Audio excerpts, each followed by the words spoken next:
Welcome to the Quality Meat Scotland podcast. Industry updates and best practice to promote, support, develop and protect the Scottish red meat sector. Hello and thanks very much for downloading this. I'm Mark Stephen. After a pretty promising start, spring, at least here in Aberdeenshire, is kind of doing the dirty on us. I'm looking out the window at the moment and it's snowing. I mean, not the nice fairy tale stuff, fat flakes gently falling. This is wet and it's high winds. It's really not ideal lambing weather. Maybe that makes this a good time for the QMS podcast to concentrate on the turnout of youngsters in the spring, whenever spring decides to happen. Ainslie Smith owns Eden Vets in Cooper. Now, Ainslie's interest in beef and sheep started as a laddie on the family farm in Fife. He's got a particular interest in working with farming clients to try and achieve increases in efficiency of production. In his leisure time, Ainslie works with his own small herd of pedigree Simmental cattle, so he understands all about the highs and lows of the game. Will Pickard farms at Ormiston near Newborough, also in Fife. He's got a flock of about 300 ewes with all progeny finished on grass and a suckler herd of 115 cows, where the aim is to finish as many of the calves on grass as possible. But at the moment, they're mostly sold as forward stores in late summer, autumn. I'm going to start with you, Ainslie. What are the main factors to consider at turnout? Well, the main factors at turnout are all trying to make summer as easy and as profitable for the farm as we can. So on the young stock side, we're looking at trying to control the parasites. That's mainly your lungworm and your gutworms there. For the younger farm, younger beasts, we're looking at clostridial diseases, often blackleg on some farms. Some need all clostridial diseases covered. In our breeding stock, we're looking at making sure vaccinations are correct for the farm, whether that's BVD or Leptospira. We're also looking at making sure the mineral coverage is best for that particular farm. Most farms with sucklers will need magnesium, but some farms will need other minerals as well. Thanks for that overview, and I'm going to come back point by point. But one thing that you didn't mention there was diet. I mean, how do you go about changing the diet so you kind of smooth the transition back to grass? Well, it depends on what they're starting on when they're in the shed, but really you're wanting to be cutting back the concentrate part of the ration while they're in the shed onto a mainly silage ration, because your silage is coming from grass anyway, so that makes a smoother transition for them going out. I think one of the points quite a lot of our farmers make is if the cattle are in too good condition, particularly the young stock, they spend the first month going backwards. That's because they are too good. They're needing to be on a store ration to a certain extent to allow them to go out and make the best use of this nice, cheap, plentiful grass that we're hopefully going to have tail end of April, beginning of May. Fingers crossed. Will, can you describe the system you use to me? Well, the system we have, we've got these spring calving cows. They're trying to fit in with nature, really, when grass is of its most abundant.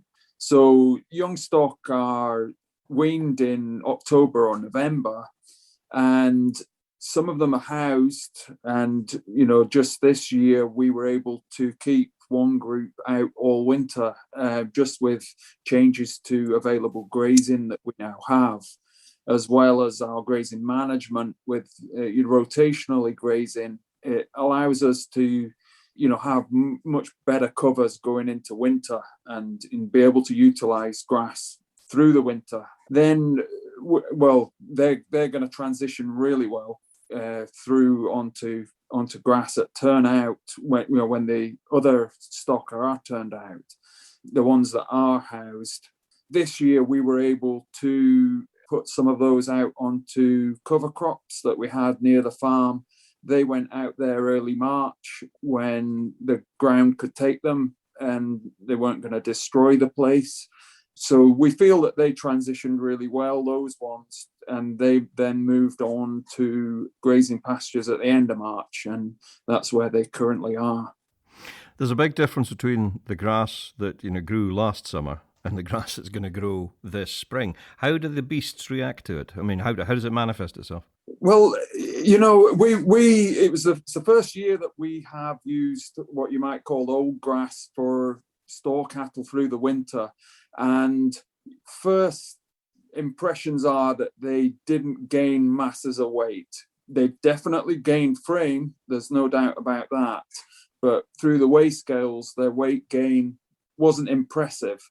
I'm more interested in the end picture. And, these animals ought to be flying based on what they're eating at the moment, this high-powered stuff that they've got available at the moment.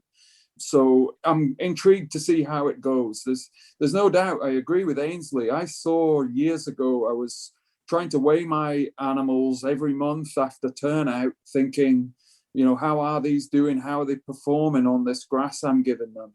And initially, they lost weight. It was like negative balance. And it was depressing at that point. And it was just the fact that they were changing diet, going backwards until they transitioned, the guts tightened up, and then they were gaining well. That's the story here. Ainslie, you touched on diseases and parasites, in your first answer. Can you flesh that out for me? If you're thinking of turning them out, what are the real main concerns? On the parasite side, if we look at through the summer, you're mainly looking at your gutworms or your lungworms. And it's really on a farm-specific basis we're looking at. In Fife, there's a few farms that have a lungworm problem. They know which farms they are. So with them, we're discussing, are we going to go with wormer or are we going to go with vaccination for lungworm? The ones that we've got that don't have lungworm, we're really looking at our gutworms. And with them, we're discussing, if we're using wormer, what stock is it we're going to be using in it? The suckler cows, they're not going to need a wormer. The young stock are, then we're looking at when were they born last year, what challenges were they, and when we're looking at finishing them. Because we can go for products that last a long time, they'll control the worms, but that's no good if it's going to delay finishing by a month or 6 weeks because we've not planned that into them. So we're really looking at the age, the stage the cattle are at. We're hoping that most of our farms will have covered for fluke through the winter, so we're not going to have to do anything for fluke for turnout. We're more going to be discussing fluke in September, October come housing time. Everybody loves an acronym. So there's an acronym COWS, which is the control of worms sustainably, and that just gives you guidelines for how to control worms in all cattle depending on age, which is quite important because in New Zealand and Australia, they've got resistance to some of the wormers that we use in cattle. We're not seeing that in the UK yet. But on the sheep side, we do have resistance. So it's worthwhile having a wee look at the COWS website. As far as diseases for the young stock, again, there's a few farms that will have blackleg issues, particularly if they've had pipelines or ditching work done. So there's quite a few farmers sitting coming in for blackleg vaccine just now. There are one or two farms that we've got that are quite localised that have more general clostridial problems. And, some of them were losing double figures with clostridial diseases. So they're on a more comprehensive programme rather than just doing the young stock for blackleg. They do every cattle based on the farm for clostridial diseases. And it's amazing the difference that's made. I'm sure everybody else listening to this podcast will know the answer to this, but I don't, so forgive me for asking it. What is it that's getting thrown up in the soil that's causing the disease? It's a clostridial bacteria that the cattle ingest or gains entry through a wound. And there's been quite bad outbreaks of it. Normally it's a one-off death and that's it. But if farmers have been through the classic one is that they inject every beast because they're dehorning it or castrating it or something like that. And if it's a dirty needle or something like that, then the next day you could have 6-8 beasts with swollen legs or dead. And usually it's a one-off, but yeah, it's a clostridial bacteria. Well, talking about vaccination there, how and when do you vaccinate? We vaccinate at weaning when there are any of the young stock coming in for housing. They get vaccinated for pneumonia. I should have said prior to that, as calves, they get a clostridial vaccination in the summer. And then beyond that, it'd be the breeding stock that will be vaccinated for BVD. Again, we spoke about minerals right at the top. How do you know what you need in terms of minerals? I don't do the real bespoke, taking blood samples and crop samples. What I'm trying to do is put out a general mineral that allows them to, free access and take what they need. But I'm also very much interested in allowing the animals to eat other plants that are going to hold different nutrients at different times a year and give them a more varied diet, really, in nutritional terms like that. So we've planted quite a few herbal leys recently to try and see if this helps. I always notice when you move animals from A to B and they go and, nail certain plants on the way that they didn't have access to in the field, and that there's something there that they're looking for, and you weren't allowing them to have it because you only gave ryegrass and clover. What's your thoughts on that, Ainslie? I think we are seeing different plants will certainly have a different mineral structure within them. I'm not convinced that an animal can identify that it's low in magnesium or it's low in sodium or it's low in copper or whatever, and go and eat a specific plant to try and rectify that. I think on the herbal leys, if they're taking a bite out of 4 different plants every time, it's bound to be, or it should be more balanced. But I don't think they'll go and select to eat such and such a plants because they know they're lower in something they're needing to be. But I mean, Will touched on something that a lot of farmers are trying to do is their father and their father's father always used such and such a mineral, so they've used it and are spending hundreds of pounds a year using this mineral that they've always used.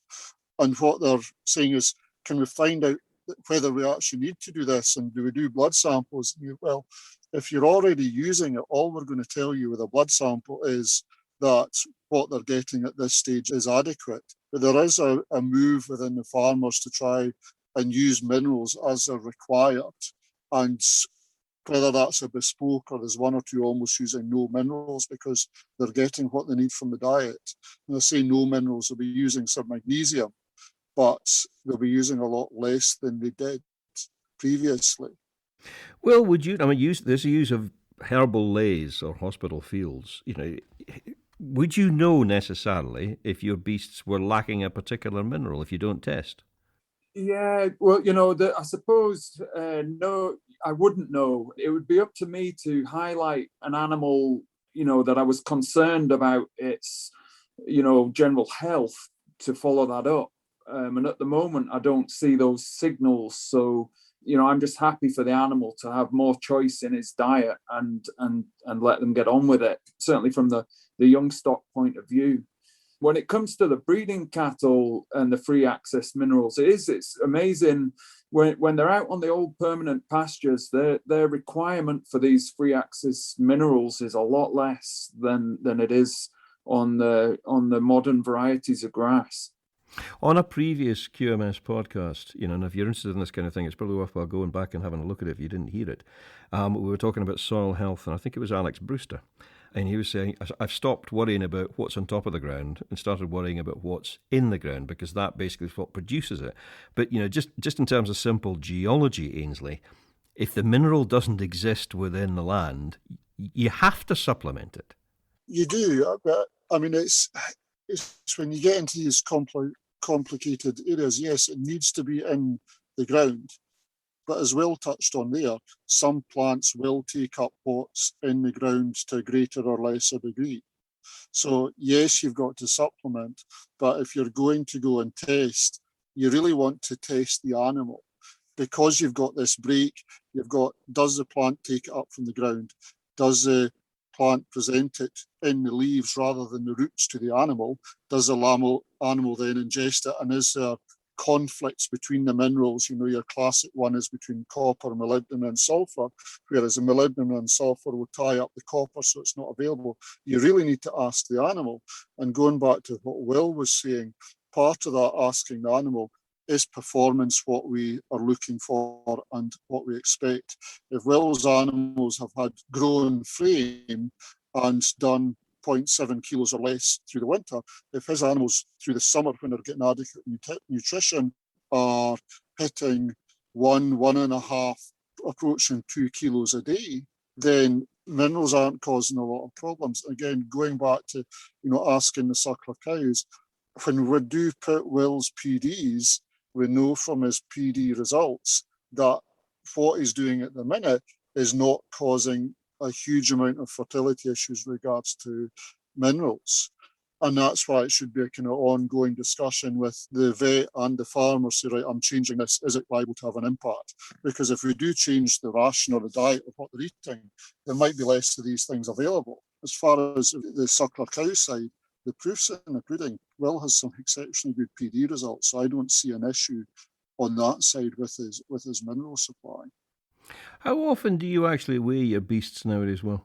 These young stores, like I said before, I went through a period of weighing them very regularly, and more latterly, I've taken retracted back from that, and I'll be watching their performance visually initially.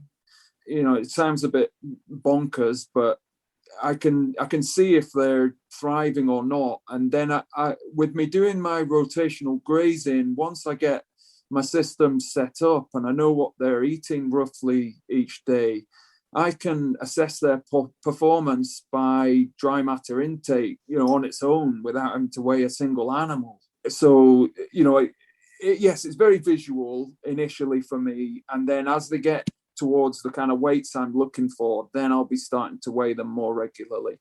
Part of my problem is just time to put into regularly weigh and monitor, and keep these performances logged, I suppose. Ainslie, how do you go about creating a health plan for the animals? The first place is always to see why the farmer is wanting a health plan. Health plans are often foisted on as a tick box exercise, and it's to try and go away from that a wee bit and get it so that it's a value for a health plan.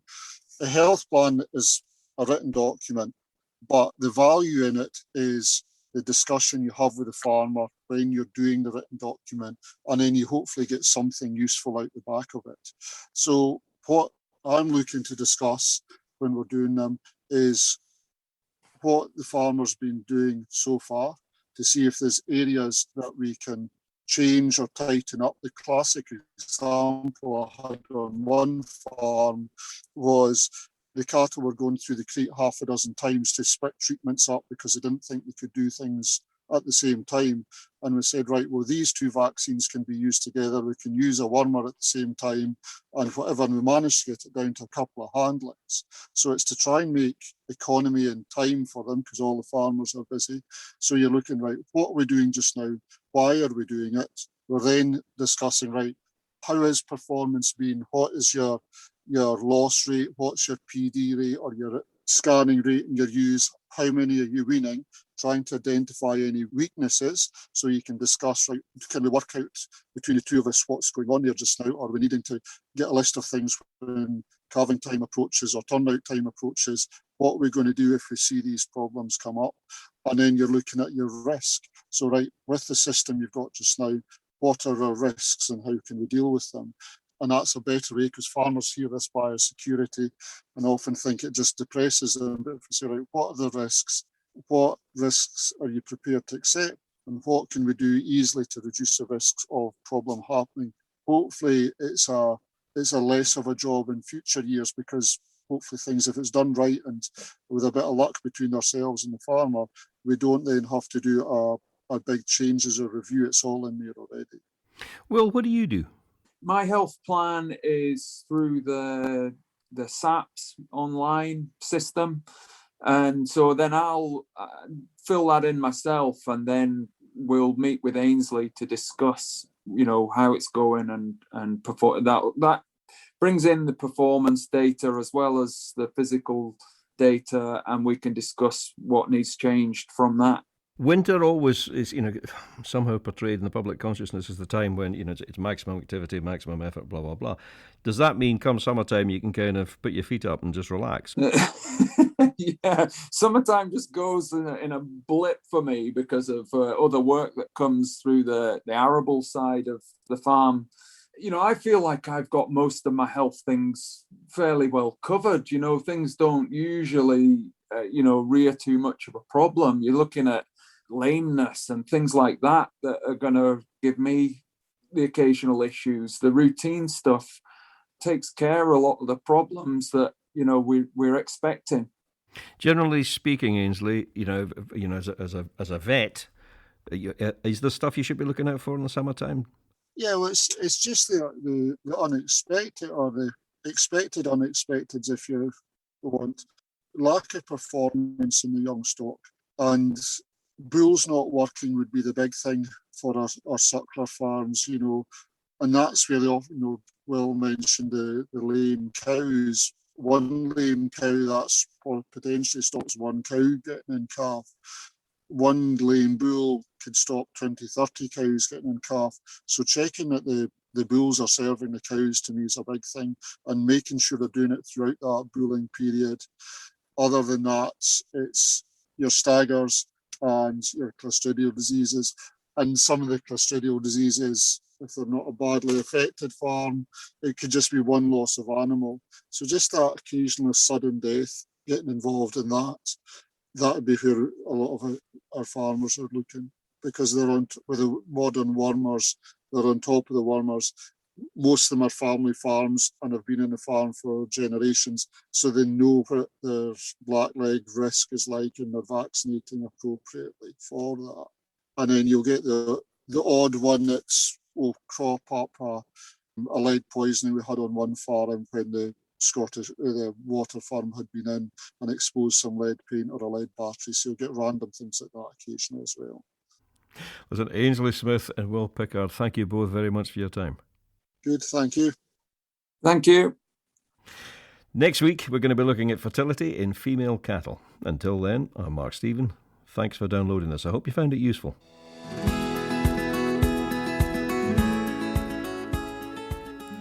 Thank you for listening to the Quality Meat Scotland podcast. For news and to listen back to previous episodes of the podcast, visit qmscotland.co.uk. For Scotch beef, Scotch lamb and specially selected pork recipe videos and inspiration, visit www.scotchkitchen.com or follow Scotch Kitchen on Facebook, Instagram or Twitter.